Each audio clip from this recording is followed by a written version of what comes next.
Finally இந்த சீரீஸ்க்கு வந்து ஒரு எண்ட் வந்துடுச்சு. Hey this is Varsha setting up my work பிளேஸோட ஃபைனல் பார்ட் தான் இது. ஸோ 16 பார்ட்ஸ் வந்துட்டு இதுதான் ஃபைனல் பார்ட்டு. ஸோ இங்கே வந்து ஸ்க்ரீன் தான் போட்டுட்ருக்கோம். எனக்கு வந்து நான் அந்த ராட் வாங்கலை, எதுக்குன்னு சொல்லிட்டு நான் விட்டுட்டேன். பிவிசி பைப்பே வச்சுங்க போட்டாச்சு. ஐ நோ அது வந்து அவ்வளோ நல்லா இல்லை, பட் எனக்கு ஒன்றும் அது அவ்வளோ மேட்டர் ஆகலை. ஸோ அதனால நான் அப்படியே விட்டுட்டேன். அதுக்கப்புறம் இங்கே ஃப்ரேம் ஒன்று பெயிண்ட் பண்ணிட்டுருக்கேன். ஏன்னா வந்து இந்த ரூமில் வந்து 3 ஃப்ரேம்ஸ் இருந்தது. ஒரு ஃப்ரேம் வந்து என் ஃப்ரெண்டுக்கு நான் கிஃப்ட் பண்ணுறதுக்கோசம் கொடுத்துட்டேன். ஃப்ரேம் ஆர்டர் பண்ணியிருந்தேன், டைமுக்கு வராதனால என்கிட்ட எடுத்து கொடுத்துட்டேன். ஸோ ஆர்டர் பண்ணதும் வந்து வேறு மாதிரி வந்துடுச்சு. ஸோ அதை தான் நான் பெயிண்ட் பண்ணிட்டு இருந்தேன். பெயிண்ட் பண்ணி இது ரொம்ப சூப்பராக ஆகிடுச்சு. ஸோ ஃபைனலி இந்த ரூமை கம்ப்ளீட் பண்ணிட்டேன். Setting up my work place வந்து எனக்கோசம் நான் ஒர்க் பண்ணுறதுக்கோசம் இந்த ரூமை நான் ரெடி பண்ணேன். எனக்கு பிடிச்ச மாதிரி பிங்க் கலரில்.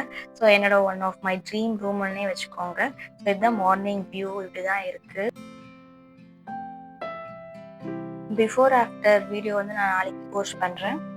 ஐ ஹோப் உங்களுக்கு இந்த சீரீஸ் பிடிச்சிருக்கோன்னு நம்புறேன். நான் இன்ட்ரெஸ்டிங்கான சீரீஸ் அப்கமிங் எடுத்துகிட்டு வர போகிறேன். ஸோ மறக்காம பேஜை ஃபாலோ பண்ணிக்கோங்க. That's all for today people. Bye bye.